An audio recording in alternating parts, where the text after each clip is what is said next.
দূরে বসে যারা এনজয় করছেন, আরামে আছেন, নিরাপদে আছেন যেটি মনে করছেন, আপনার এই নিরাপদ অবস্থান নিরাপদ কিন্তু নাও থাকতে পারে যদি রাষ্ট্র ব্যর্থ হয়, গণমাধ্যম যদি ধ্বংস হয়।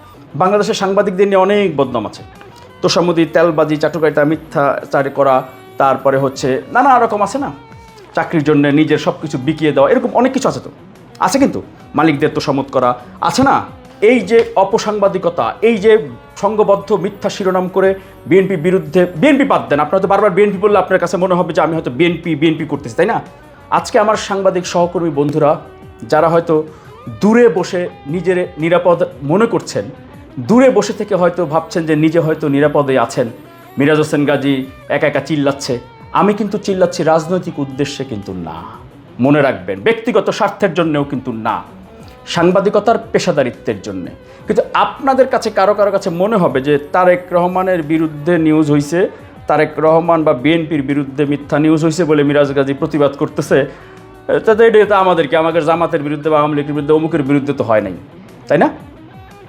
তারেক রহমান বা বিএনপি বাদ দেন, মিথ্যা নিউজ হয়েছে, সংঘবদ্ধভাবে গণমাধ্যমগুলো করেছে, আপনার ওই মিডিয়াও ধরেন করেছে। বিষয়টা হচ্ছে মিথ্যা নিউজ, অপসাংবাদিকতা, অপেশাদারিত্ব। আপনি হয়তো আজকে নিরাপদে আছেন কেন? আপনার উপরে যে বস তিনি হয়তো আপনার রাজনৈতিক মতাদর্শের সঙ্গে তার মিল আছে, যেই কারণে আপনিও তার নির্দেশে হোক বা আপনার মতাদর্শ হোক বা তার মতাদর্শ বা অন্য কোনো কারণে হোক, আপনিও সেই মিথ্যা সংবাদের সঙ্গে আপনি তালে তাল মিলিয়ে যাচ্ছেন।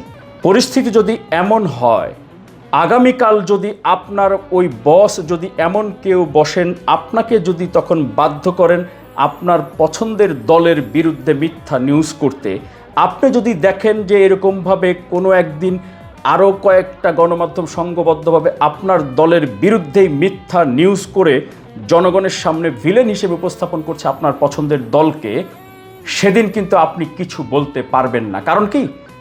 আজকে আপনি চুপ করে আছেন, নিজেকে নিরাপদ ভাবছেন। কিন্তু গণমাধ্যমের পেশাদারিত্ব যদি ধ্বংস হয়ে যায় একবার, গণমাধ্যমের নীতি নৈতিকতা, সংবাদের পবিত্রতা যদি একবার নষ্ট হয়ে যায়, সেইটা কিন্তু খেসারত আপনাকে দিতে হবে, আপনার পরবর্তী প্রজন্মকে দিতে হবে, বাংলাদেশকে দিতে হবে।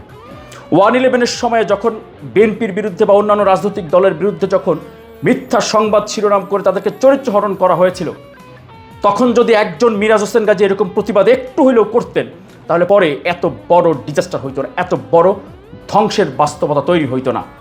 তাহলে আগেই মানুষ কিন্তু কেউ না কেউ সচেতন হইতো। আমি দেখেছি এটা শুধু বিএনপির ইস্যু না, এটা বাংলাদেশের স্বাধীনতা, সার্বভৌমত্ব, গণতন্ত্র, এটা বাংলাদেশের অস্তিত্বের প্রশ্ন। গণমাধ্যম যদি একটি দেশের একটি নির্দিষ্ট মতাদর্শের কাছে জিম্মি হয়ে যায়, আপনি সেই দেশে আর কোনোদিনও গণমাধ্যমকে সঠিক পথে আনতে পারবেন না। তার প্রমাণ বিভিন্ন সময় আপনারা দেখছেন, কোনো একটা ঘটনা হলে সেটিকে কীভাবে কী করে ফেলা হয়। এটা শুধু বিএনপির বিষয় না।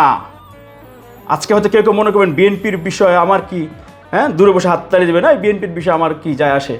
কালকে আপনাকেও এর ভুক্তভোগী হতে পারেন আপনি, কারণ কালচার তো আপনি তৈরি করতেছেন, দেখতেছেন, মেনে নিচ্ছেন তো, তাই না? কালকে আপনার একই ভোগান্তি, একই পরিণতি হতে পারে। দূরে বসে যারা এনজয় করছেন, আরামে আছেন, নিরাপদে আছেন যেটি মনে করছেন, আপনার এই নিরাপদ অবস্থান নিরাপদ কিন্তু নাও থাকতে পারে যদি রাষ্ট্র ব্যর্থ হয়, গণমাধ্যম যদি ধ্বংস হয়। পরিষ্কার হিসাব। এজন্য যারা মনে করছেন, গণমাধ্যম সংশ্লিষ্টদেরকে বলি, আমার তথ্য উপাত্তগুলো আপনারা দেখে বিবেচনা করবেন। আপনারা দেখছেন ওপেন মিডিয়া সেল।